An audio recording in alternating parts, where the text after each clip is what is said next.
casas aqui serão realmente impactadas profundamente pelo que Deus tem para fazer. Amém? Amém? Aleluia. Feche os olhos, dobre a sua cabeça e coloque seu coração agora diante de Deus. Fale assim: Senhor, eu creio que o Senhor tem algo para mim nessa manhã. Senhor, eu não levantei da minha cama aqui, Senhor, simplesmente por passar uma hora aqui, mas eu quero ouvir a Tua voz. Senhor, eu quero ouvir, Senhor, a Tua palavra. Senhor, eu quero compreender o Teu ensinamento para a minha vida. Senhor, eu quero ser alimentado pela Tua palavra. Expresse agora, nessa manhã, o seu coração ao Senhor. Ah, Jesus, eu estou dependente de Ti.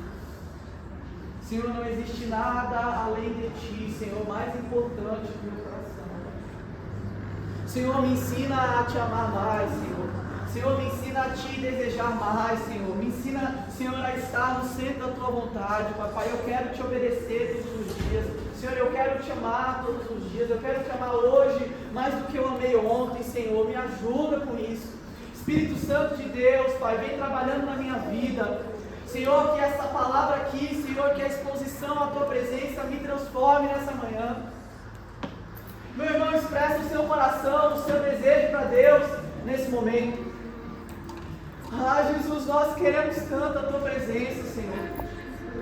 Senhor, nós queremos tanto, Senhor, a Tua presença nas nossas vidas nessa manhã, Jesus.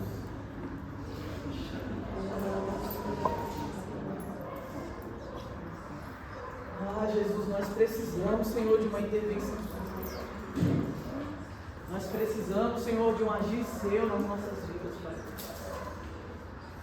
Em nome de Jesus. Senhor, eu oro, Pai, por cada pessoa que está aqui hoje, que a Tua palavra ela seja revelada ao coração, Senhor, e transforme, Papai, os nossos caminhos. Nós Te agradecemos pela Tua atuação nas nossas vidas, pela Sua bondade, pela Sua misericórdia e pela Sua palavra que nos transforma. Em nome de Jesus, nós oramos e Te agradecemos. Aleluia.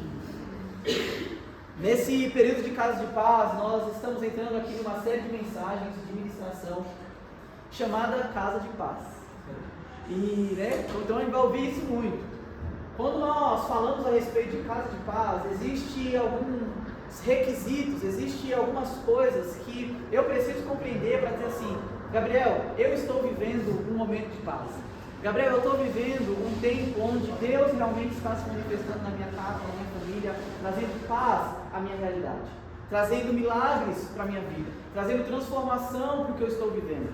E isso nós chamamos aqui como uma casa de paz, onde a presença de Deus ela se torna viva naquele lugar, onde a presença de Deus se torna manifesta naquela realidade. E eu quero começar essa série aqui de mensagens que vão trabalhar a nossa vida, a nossa casa, a respeito de como Deus atua. Mas eu não poderia iniciar essa mensagem aqui, essa série de mensagens, sem falar a respeito do maior dos milagres. Sem falar a respeito de qual é o maior milagre que Deus pode fazer e atuar nas nossas vidas. Mas a primeira coisa que eu tenho para perguntar para vocês é: vocês acreditam em milagres? Eu lembro que tinha até uma época que na TV, né, passava um comercial escrito assim: você acredita em milagres? Quem já passou? Eu vi esse comercial, né? Passava na minha época. Você acredita em milagres? Mas acredita mesmo? Você acredita que Deus pode transformar e fazer tudo de novo, do zero? Que Deus pode restaurar qualquer tipo de realidade?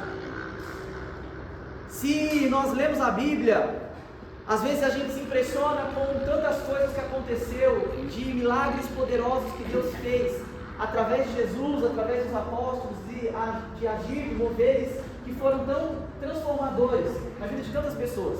Pessoas que antes não andavam e passaram a andar, pessoas que antes não viam e passaram a ver, pessoas que antes estavam mortas e ressuscitaram.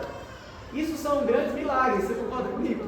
São grandes realidades, você fala assim: meu Deus do céu, eu quero poder ver mortos ressuscitarem. Eu já orei por alguns mortos aí, mas ainda não ressuscitou. Mas eu creio que Deus pode operar milagres. Eu creio que Deus pode fazer. Você crê? Amém. Então vamos lá. Abra sua Bíblia em Lucas 5, versículo 17 ao 26. Lucas 5, do 17 ao 26.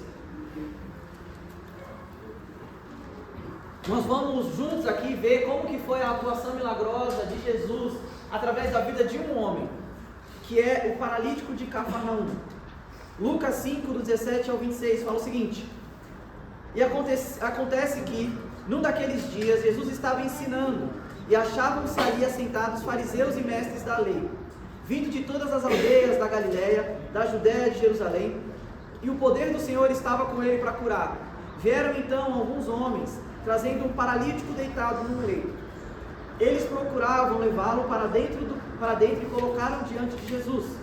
Versículo 19: mas não encontrando uma forma de fazer isso, por causa da multidão, subiram no telhado dessa casa e tiraram entre as telhas, desceram o paralítico e o seu leito, deixando no meio das pessoas, diante de Jesus.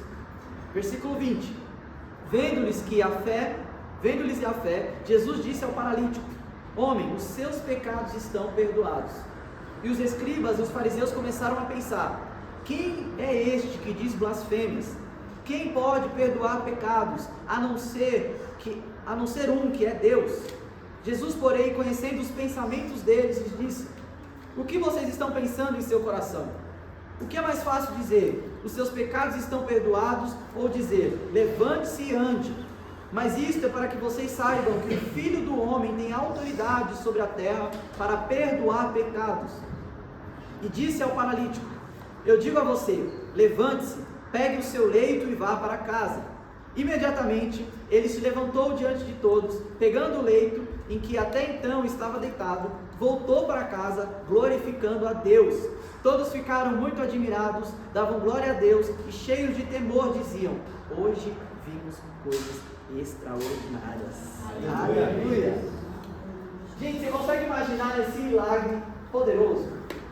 Era um homem que há muitos anos ele não conseguia caminhar, era um paralítico, ele não conseguia nem levantar um dedinho, nem fazer nada a respeito disso. E de repente ele sabe de um homem que está efetuando milagres ali onde ele mora. Só que ele não tem capacidade nenhuma de ir ao encontro dessa pessoa que faz milagres. Ele não tem nenhuma forma de chegar até Jesus, que é aquele que está operando milagres. E aí de repente ele se reúne ali com alguns amigos desse homem e fala o seguinte: não se preocupa com isso, a gente vai te levar até Jesus, a gente vai levar você até aquele que opera milagres. E aí os homens pegam esse cara que está deitado no leito, no paralítico, e aí eles levam até Jesus. Eles chegam na casa onde Jesus está, falando assim: agora esse cara vai ser curado, eu creio em milagres, eu creio que esse homem pode levantar, eu creio que Jesus pode realmente restaurar a vida dessa pessoa. Aí eles chegam lá e se deparam com o seguinte: não dá para chegar até Jesus, não dá para chegar até ele. E eles não desistem nesse meio do processo. A Bíblia fala que eles sobem com esse paralítico para um telhado. Gente, já tentou subir alguém para um telhado? Sobem com esse paralítico para o telhado, eles abrem ali o telhado e descem esse homem até Jesus. E aí, eu fico pensando nessa cena. Imagina que esse telhado aqui se abra e desce alguém aqui que é paralítico. A primeira coisa que todo mundo vai pensar vai ser assim: Deus vai levantar esse homem dessa maca. Deus vai operar. Jesus precisa operar o milagre na vida dessa pessoa. E o milagre que esse paralítico precisa é andar. O milagre que ele precisa ter para ter uma vida transformada é andar. Ele é paralítico, ele está sofrendo há tanto tempo. Jesus vai ter que fazer alguma coisa. Só que o que mais me impressiona nessa história não é o que todo mundo esperava. O que Jesus faz na vida desse homem, o que Jesus faz na vida desse paralítico, é o maior dos milagres. Ele faz na vida desse homem. E ele deixa isso muito claro na primeira frase dele. Ele vira para esse homem que desceu no telhado e ele fala o seguinte: ele não fala levanta e anda. Jesus vira para esse homem e fala o seguinte: os seus pecados estão perdoados. Os seus pecados estão perdoados.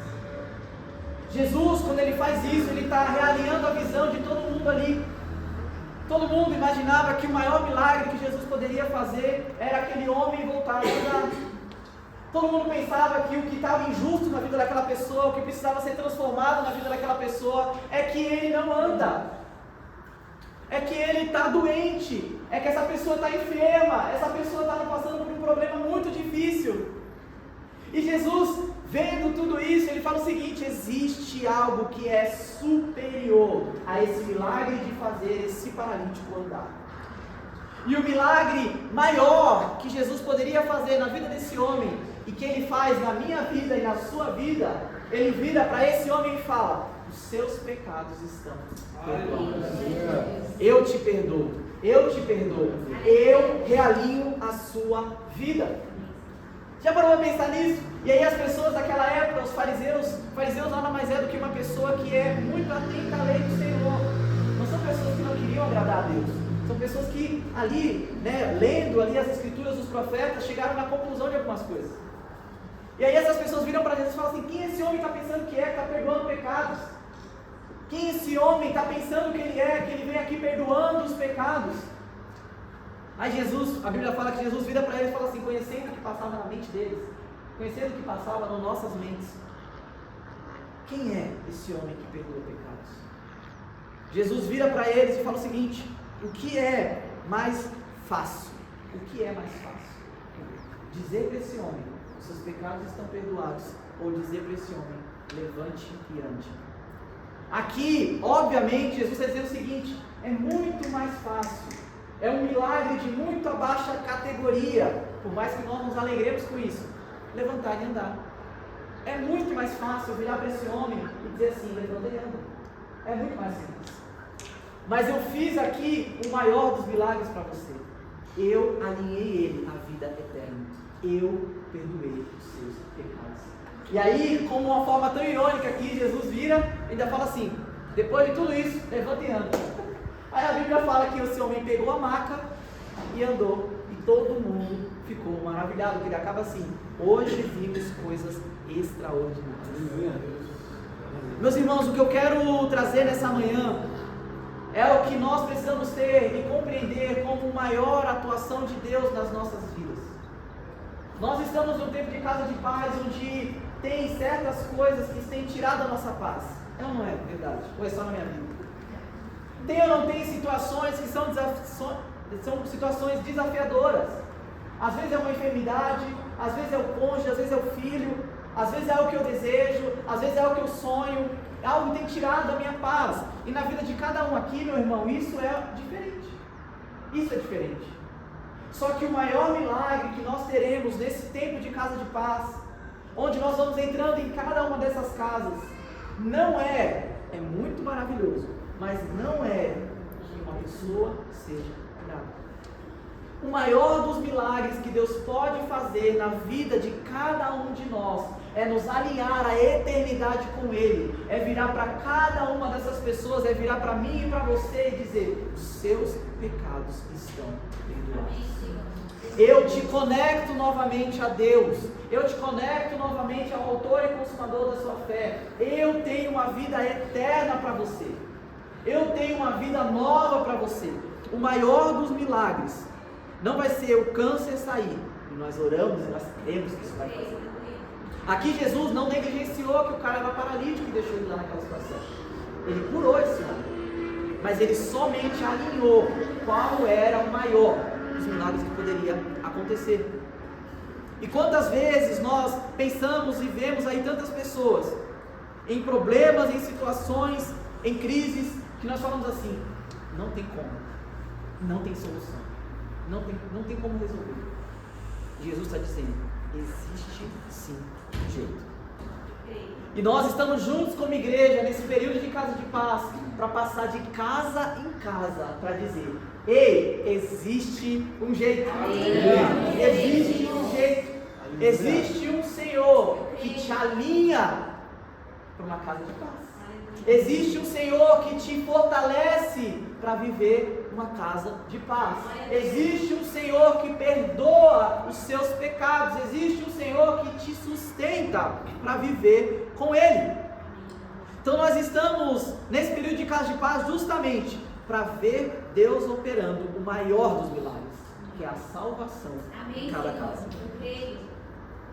Sabe, Deus, Ele instalou desde o princípio algumas coisas que nós chamamos de lei natural. O que seria uma lei natural das coisas? Então hoje nós temos, por exemplo, a lei da gravidade. Se eu vim correndo aqui e me jogar dessa janela, o que vai acontecer comigo? Morre.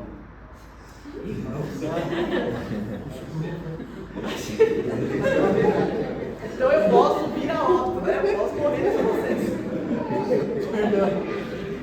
O que acontece? É uma lei natural.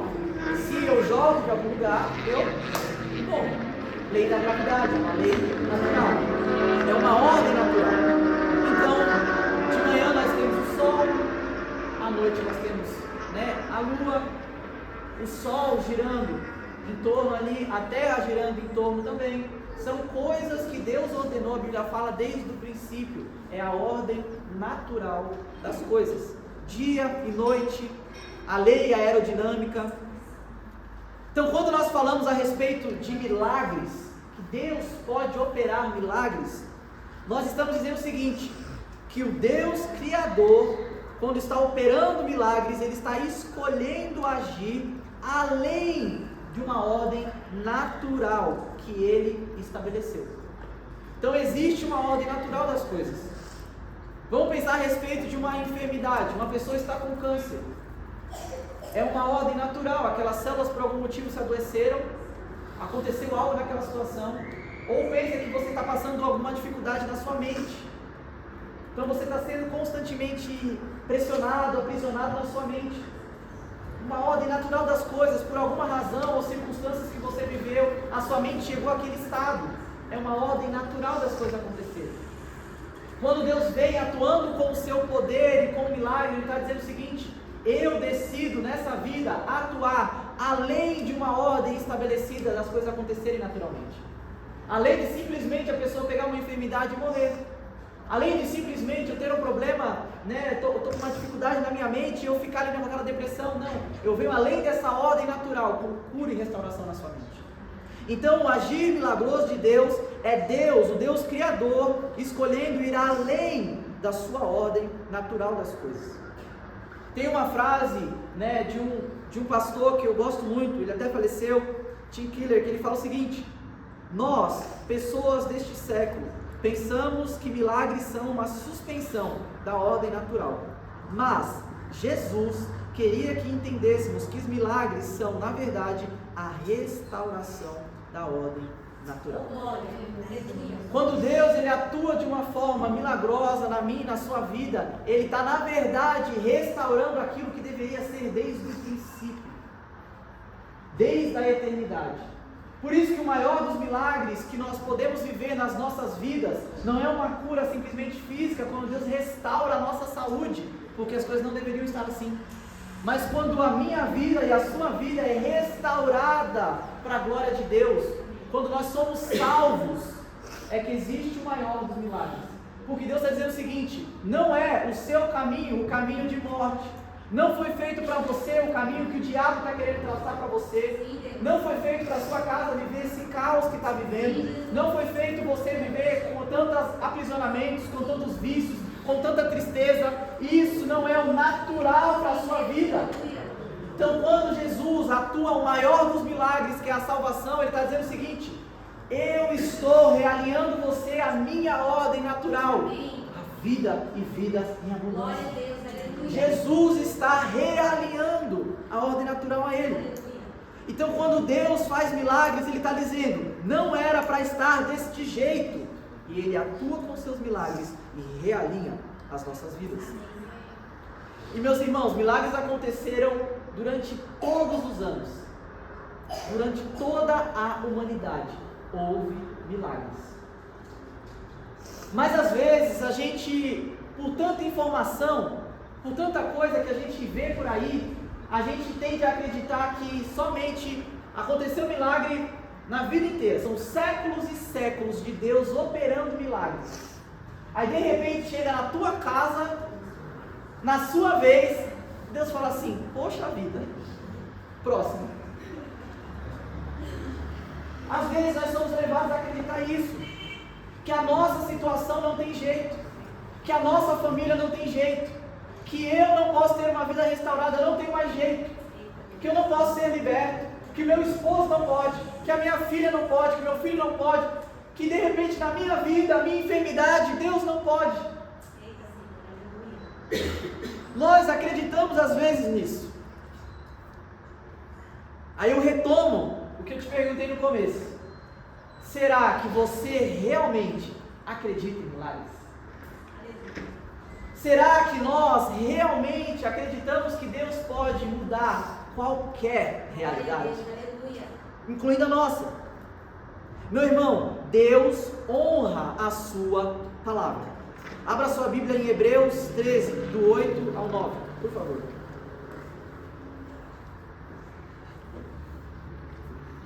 Hebreus 13, do 8 ao 9. Jesus Cristo é o mesmo ontem, hoje e para sempre.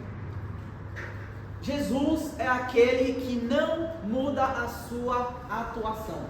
Jesus é aquele que não muda a sua forma de agir. Jesus é aquele que fazia a transformação de vidas ontem. Jesus é aquele que curava enfermos ontem. Jesus é aquele que restaurava pessoas ontem. E Jesus é aquele que restaura hoje. Amém. Jesus é aquele que transforma hoje. Amém. Jesus é aquele que te cura hoje. Amém, Senhor. Aleluia. O mesmo Jesus Cristo é o mesmo de ontem, de hoje, e aqui Ele nos dá a segurança de que daqui a 100 anos, os nossos filhos, as nossas gerações, Ele será o mesmo. Se os meus filhos precisarem de um milagre de Deus daqui a, sei lá, 100 anos, Deus irá atuar na vida deles.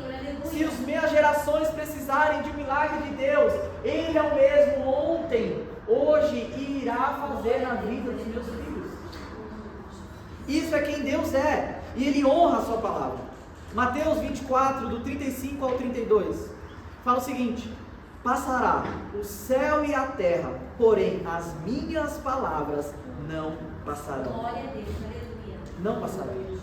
Sabe o que ele está querendo dizer aqui? Meu irmão, a sua vida vai passar, a minha vida vai passar, essa terra vai passar, nada disso aqui vai existir.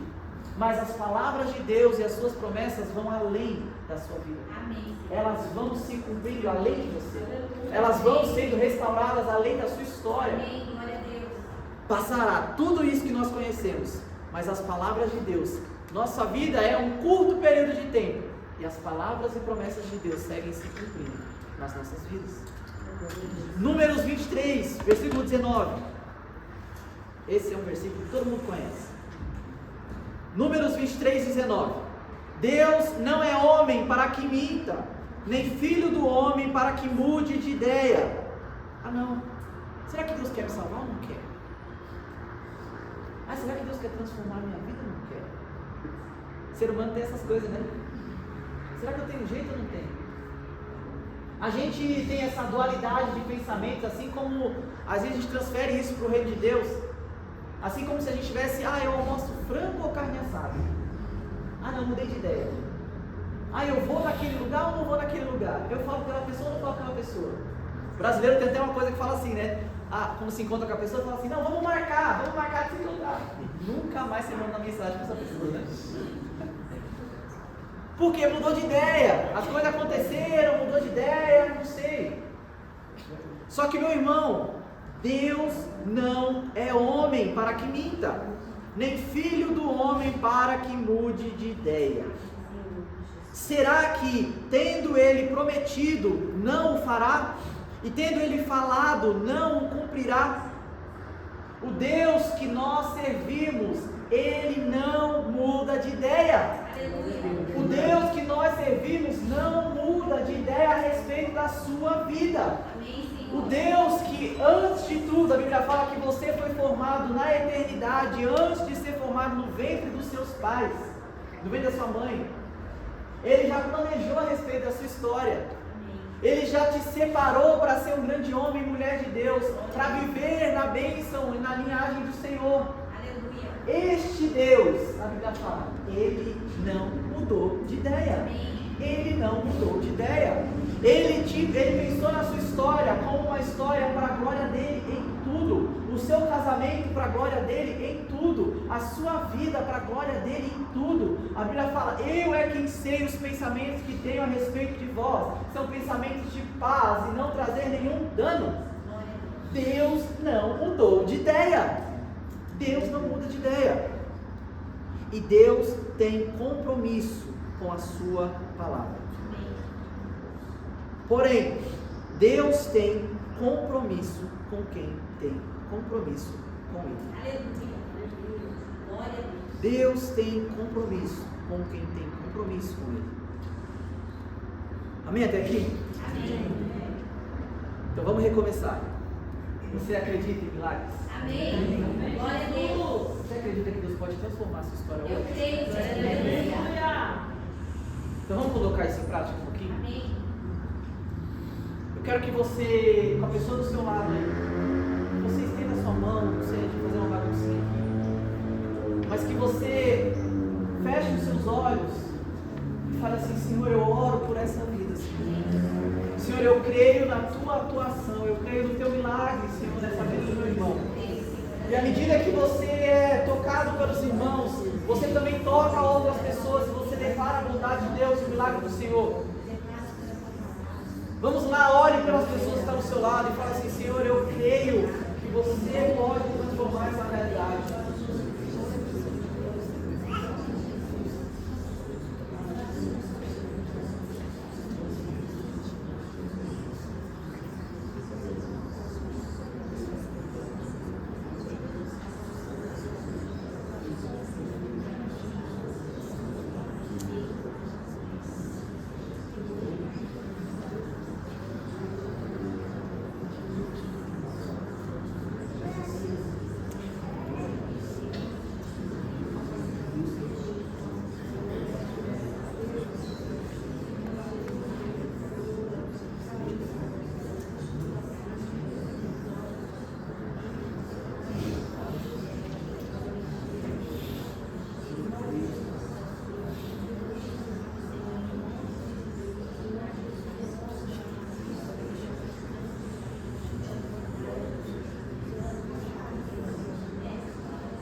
Nós cremos, papai.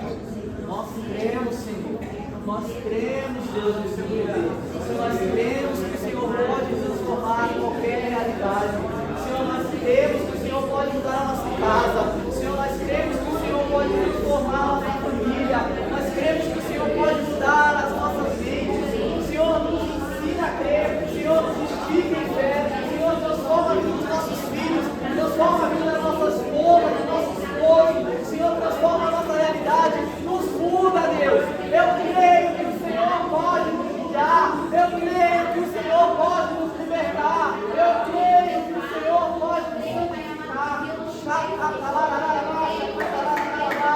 Eu creio. Espírito Santo de Deus, que você vem atuando agora na vida de cada pessoa que está aqui nessa manhã. Senhor, que eles tenham uma vida transformada, que eles tenham uma mente transformada. Senhor, em nome de Jesus, que o Espírito Santo venha alinhando a tua presença, que o teu Espírito Santo venha alinhando a ordem natural dos teus sonhos para a vida de cada um. Em nome de Jesus. Aleluia! Aleluia!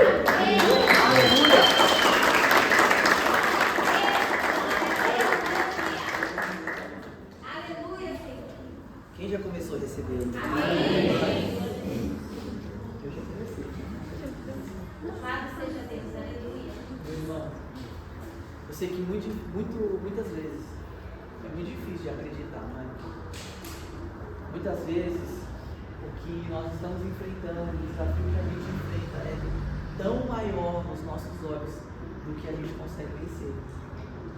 Os problemas que a gente enxerga, às vezes é tão difícil de ser superados. Mas eu quero dizer para você que eu estou aqui nessa manhã, nós estamos aqui como igreja para dizer: existe solução. Eu creio por você.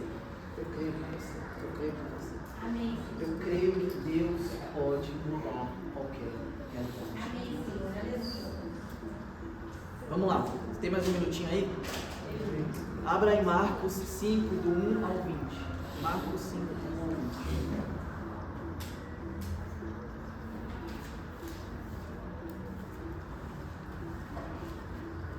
Aqui é um texto muito conhecido também, e ele é uma das poucas histórias que ele se apresenta mais de uma vez na Bíblia. Então, essa história ela foi tão... Pensa que o Novo Testamento são os discípulos de Jesus escrevendo aquilo que eles estão vivendo com Jesus. E essa história em específico, ela está composta em 3 ali dos apóstolos. Tanto na história que nós vamos ler hoje, na versão de Marcos, como em Mateus, como também em Lucas. Então, essa mesma história de libertação é contada por 3 pessoas. De tão importante e relevante que eles acharam que foi essa transformação. Então, vamos lá. Marcos 5, do 1 ao 20. Jesus e os discípulos chegaram à outra margem do mar, a terra dos Gerazenos. Ao desembarcar, logo um homem possuído de espírito imundo veio dos túmulos ao encontro de Jesus. Esse homem vivia nos túmulos e ninguém podia prendê-lo, nem mesmo concorrentes, porque tendo sido muitas vezes preso com correntes e cadeias, as cadeias foram quebradas por ele e as correntes foram despedaçadas. E ninguém conseguia dominá-lo. Andava sempre de dia e de noite e de dia, gritando por entre os túmulos e pelos montes, ferindo-se com pedras. Quando de longe viu Jesus, correu e se prostrou-se diante dele, gritando em alta voz: "O que você quer comigo, Jesus, Filho do Altíssimo? Por Deus, peço-lhe que não me atormente." Versículo 8. Ele disse isso porque Jesus tinha dito a ele: "Espírito imundo, saia deste homem."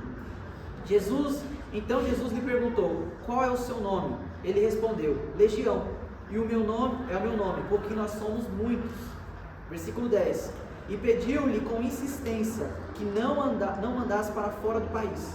Ora, uma grande manada de porcos estava pastando ali pelo monte. E os espíritos imundos pediram a Jesus: "Mande-nos para os porcos, para que entremos neles." E Jesus permitiu. Então, saindo os espíritos imundos, entraram nos porcos, e a manada, que era cerca de 2.000, precipitou-se de espinhadeira abaixo, para dentro do mar, aonde se afogaram. Versículo 14. Os que tratavam os porcos fugiram, e foram anunciá-lo na cidade pelos campos. Então o povo saiu para ver o que havia acontecido. Aproximando-se de Jesus, viram o endemoniado, o que antes estava dominado pela legião, assentado, vestido e agora perfeito juízo, e o temeram. Os que haviam presenciado os fatos contaram-lhes o que tinha acontecido ao endemoniado, e também falaram a respeito dos porcos, e começaram a pedir com insistência que Jesus retirasse daquela terra. Versículo 18. Quando Jesus estava entrando no barco, aquele que antes estava possuído pelos demônios pediu com insistência que Jesus o deixasse ficar com ele. Jesus, porém, não permitiu. Ao contrário, ordenou: "Vá para a sua casa, para os seus parentes, e conte-lhes tudo o que o Senhor fez por você, e como teve compaixão de você." Versículo 20. Então ele foi e começou a proclamar em Decápolis, ou seja, Decápolis é um conjunto de 10 cidades, tudo o que Jesus lhe tinha feito, e todos se admiraram. Vamos parar por aqui. Essa é uma história muito conhecida, muito conhecida. É a história de quando Jesus, ele realmente ali expulsa, o endemoniado gadareno. E quando Jesus chega naquela região, ele se depara com um homem. E eu quero ser um pouquinho mais nítido aqui com você nessa história. A Bíblia fala no começo desse versículo que Jesus ele pegou um barco, certo? Nessa mesma história do gadareno, Jesus já sabia quem ele estava procurando. Jesus, ele foi ao encontro deste único homem gadareno. Ele sabia que este homem morava naquele lugar. Mas eu quero que você pense um pouquinho a respeito disso. Era um homem já conhecido naquela época por tudo o que acontecia com ele. Ele já era conhecido porque ele já foi preso e quebrou correntes, porque ele vivia ali se cortando, se mutilando entre os túmulos, porque ele não morava na casa dele, ele morava entre o cemitério. Ele já era alguém conhecido em toda a região por aquela situação. Jesus não foi pego de surpresa, mas Jesus foi intencional a ir ao encontro daquele homem. Jesus, ele não tinha, vocês vão entender o que eu vou falar, algo mais importante a fazer, a não ser pegar um barco, atravessar as cidades, para chegar para aquele único homem e transformar e libertar a vida daquele único homem. Por que eu reforço isso? Quantas e quantas vezes nós somos tentados a pensar: Deus tem coisas mais importantes a se preocupar do que resolver a minha história. Deus tem, ou Deus deve ter, coisas mais importantes a fazer do que mudar o meu filho. Deus deve ter coisas mais importantes para fazer. Mas, meu irmão, isso é uma mentira do inimigo. Quantas pessoas você já viu que tem a vida tão aprisionada, e tem sido tão destruída, e tem vivido tanta tristeza nas suas histórias? E aí você pensa assim: é normal, é normal. Está todo mundo vivendo isso mesmo, né? Está todo mundo passando por essas situações mesmo, né? Jesus não encarou essa situação como algo normal, mas Jesus foi ao encontro deste único homem. Vamos lá. Tem alguém aqui que está enfrentando desafios que só um milagre pode mudar?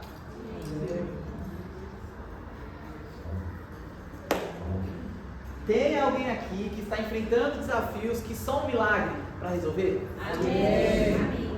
Eu tenho. Que só um milagre para resolver.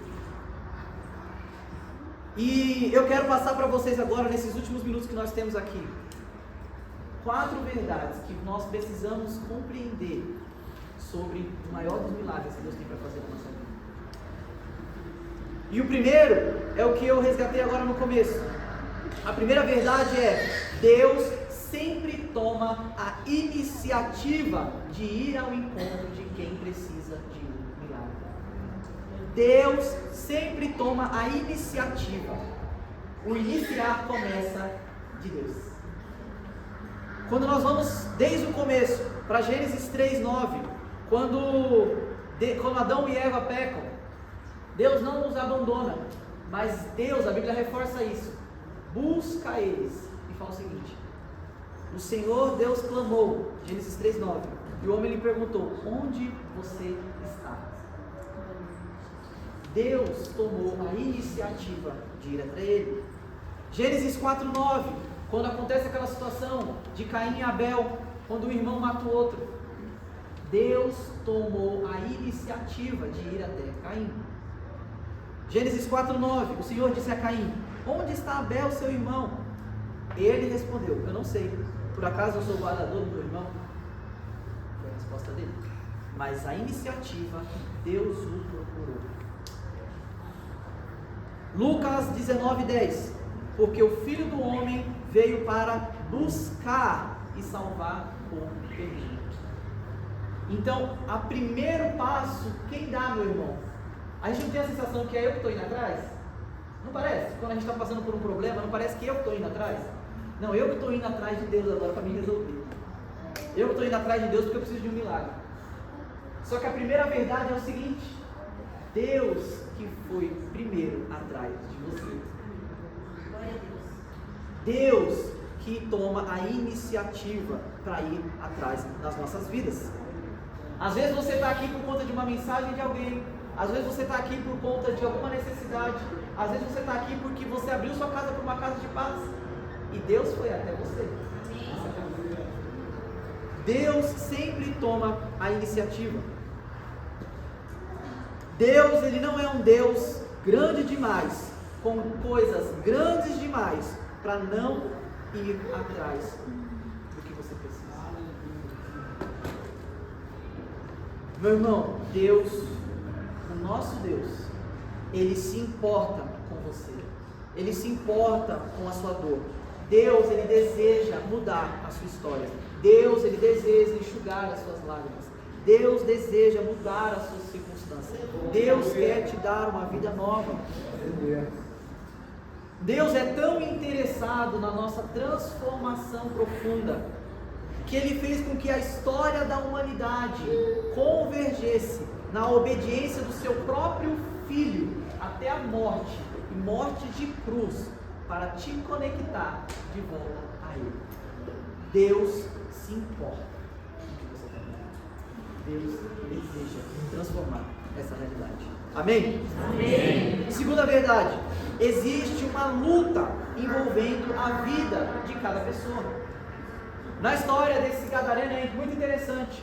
Quando Jesus e os seus discípulos pegam o barco para ir até essa única cidade, para resgatar esse homem, acontece uma das cenas que a gente também fala tanto aí, eu falo tanto com meu filho, que é aquela cena em que a tempestade se levanta e eles quase, Jesus está dormindo no barco, e aí a tempestade está lá, tentando derrubar eles do barco. Eles estão a caminho desse homem, eles estão a caminho para restaurar a vida deste gadareno. Eles estão no mar ali, pensando naquela tempestade, de que vão morrer. E aí eles acordam Jesus.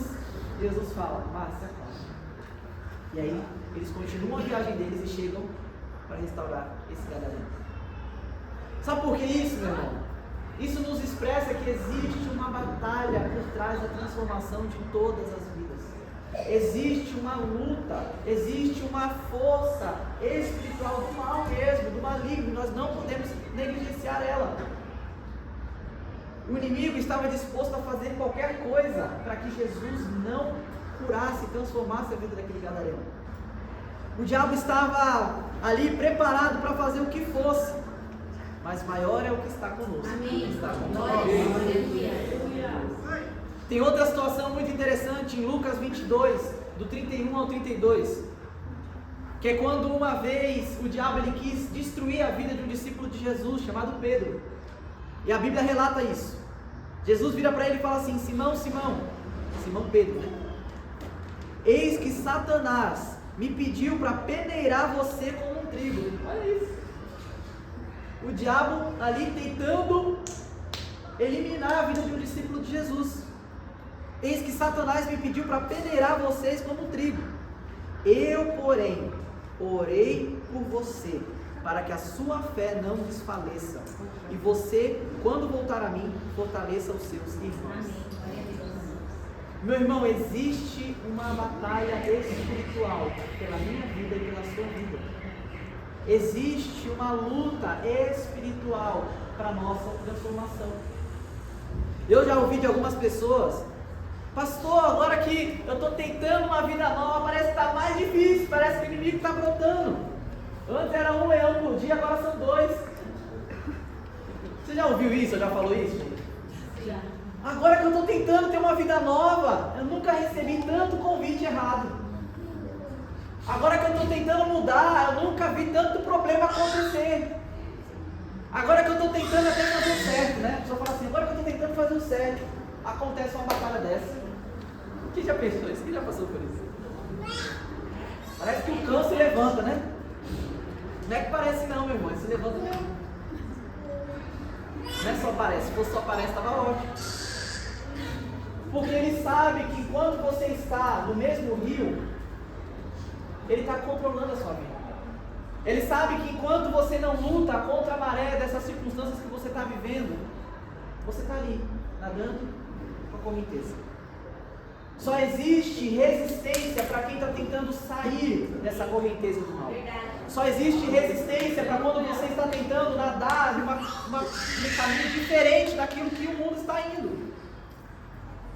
Então vai existir resistência. Só que por isso aqui Jesus fala: eu orei por você. Por isso que nós aqui como igreja, nós estamos orando por cada um de vocês. Por isso que nós estamos reunindo nas casas para orar, para interceder. Nós cremos que por maior que se levante o problema, Deus tem a solução. Eu creio. Nós não podemos podemos ignorar o fator espiritual das nossas batalhas. Amém? Amém. Nós estamos juntos nisso. Terceira verdade: o diabo sempre quer destruir as nossas vidas. O diabo sempre quer destruir as nossas vidas. O diabo queria destruir a vida daquele gadareno. O diabo queria destruir a vida daquele paralítico. O diabo queria destruir a vida dos discípulos naquele barco enquanto eles faziam a missão para chegar lá para libertar o gadareno. Moveram os mares. Na vida desse gadareno, olha a destruição que ele estava vivendo. Vivendo por anos ali, em cemitérios, se cortando, vivendo caos. Mas ele só estava vivendo aquilo porque ele estava cheio do espírito do diabo, do espírito maligno. João 8,44. Se você está com a sua Bíblia, isso é muito importante. Eu vim para cá hoje relendo esse texto. Eu vim hoje relendo esse versículo. E Deus falou muito comigo através desse versículo. E eu creio que Ele vai trazer muito entendimento para você também.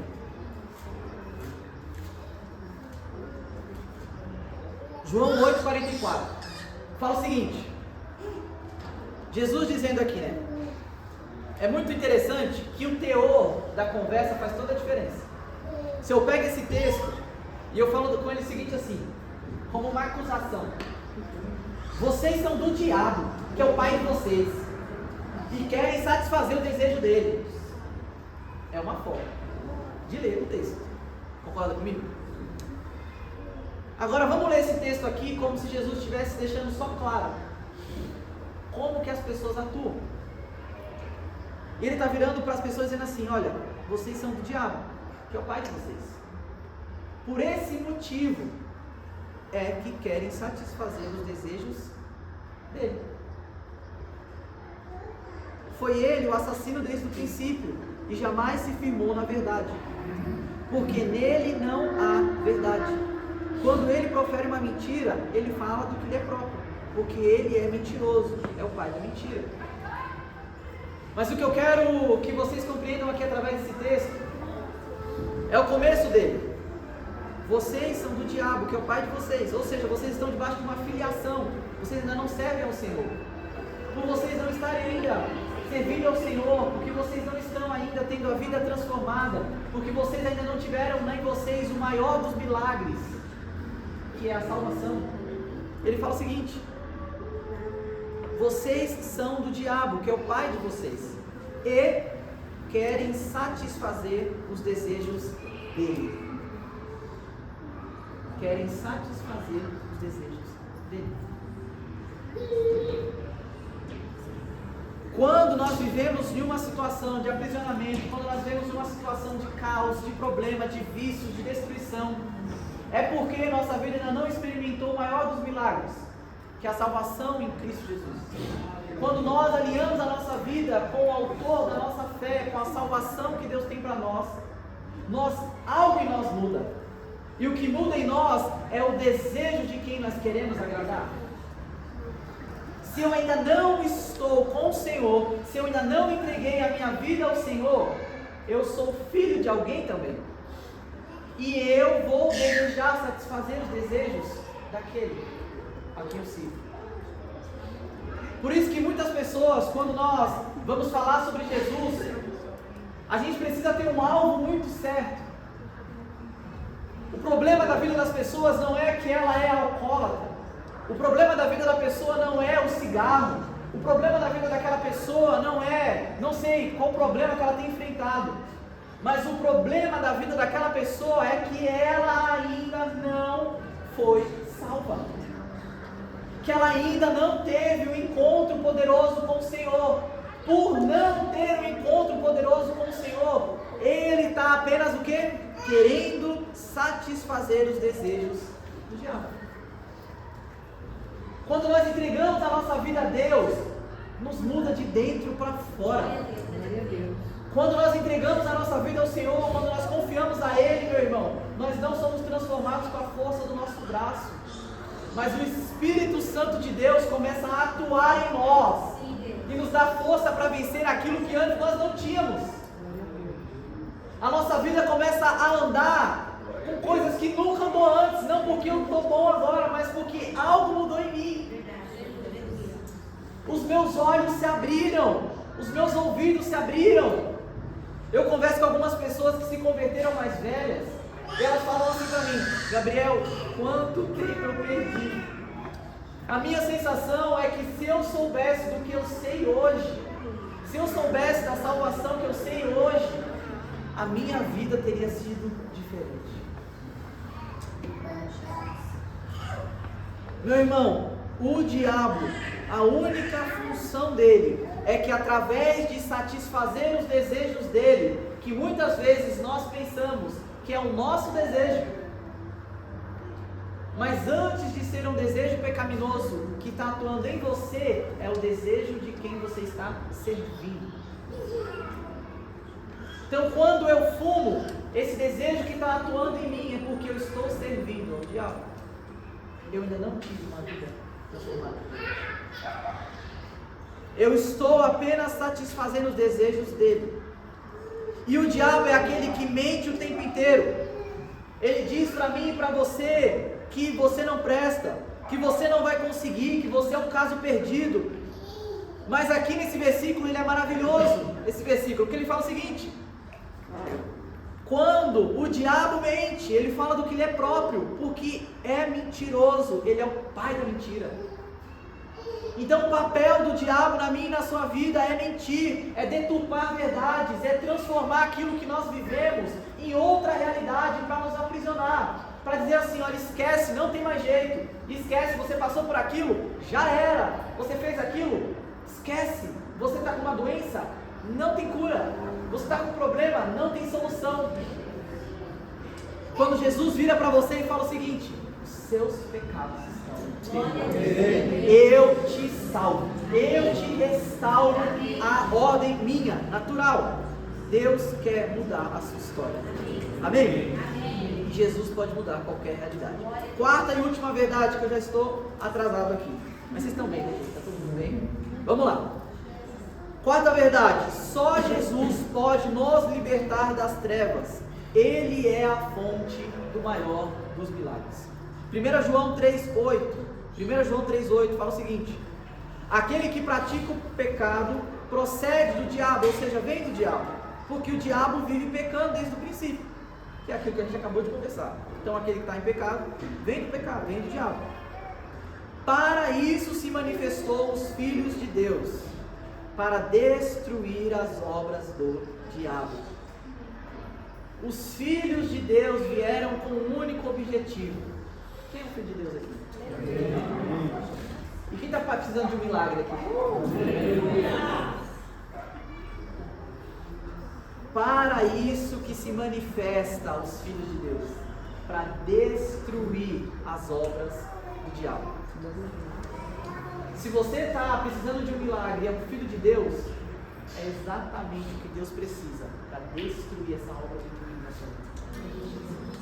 Se você entrega a sua vida ao Senhor, se você está concluindo com Deus ali a sua salvação, aceita Ele, está vivendo para Ele, para isso é que se manifesta o Filho de Deus, para a obra que o inimigo estava fazendo na sua vida, para o trabalhar do diabo na sua vida ser destruído.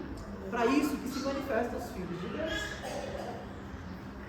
E Jesus, ele não veio para amenizar, para diminuir, para falar assim: não, olha, antes estava muito ruim, Gabriel, mas agora até dá para viver. Antes estava muito difícil, mas agora, ó, se eu fechar o olho assim, ó, eu nem escuto as brigas que estão acontecendo na cozinha.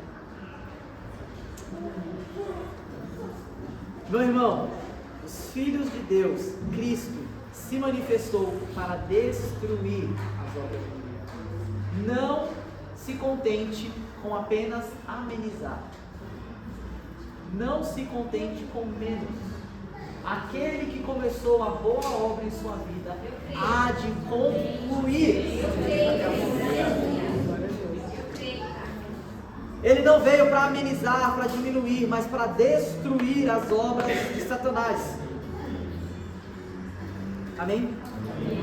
Quero te convidar a ficar de pé.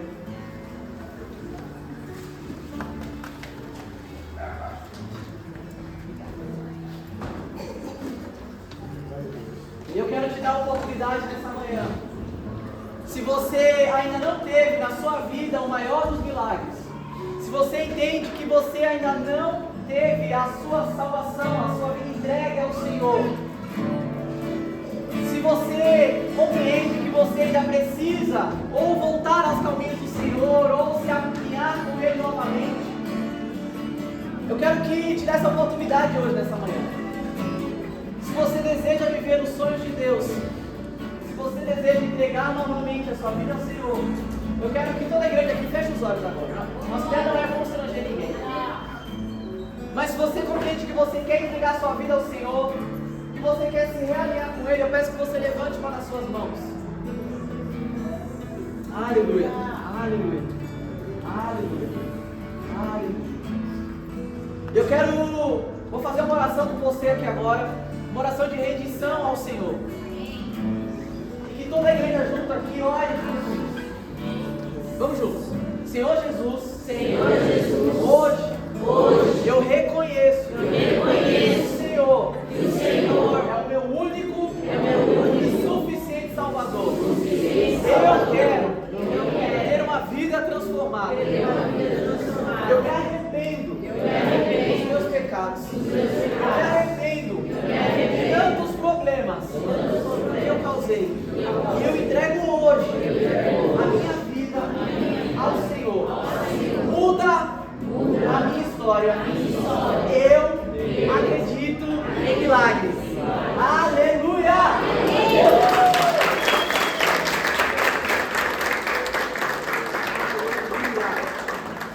Aleluia! Meu irmão, essa oração, a Bíblia fala que confessar Senhor com o seu coração, mas com a sua boca, é o que faz em nós o maior dos milagres. É o que abre as portas para Deus dizer assim: eu posso transformar a sua vida. Esse é o maior dos milagres. A partir de agora, Deus vai começar a operar a sua história. Quem crê? Aleluia! Se você fez isso pela primeira vez, ou deseja se conectar conosco, eu peço que você vá depois do Café Conexão ali. A gente quer te dar um cafezinho também, conversar e te ajudar também nessa trajetória. Amém? Vamos lá, agora nós temos um dos momentos mais importantes quando nós falamos de cristianismo, que é a ceia do Senhor. A ceia do Senhor nada mais é do que aquele momento que nós lembramos do que Deus fez pela nossa vida, do que Deus fez pela nossa história, a sua morte e ressurreição naquela cruz. Eu falo assim: Senhor, eu com o coração rendido agora,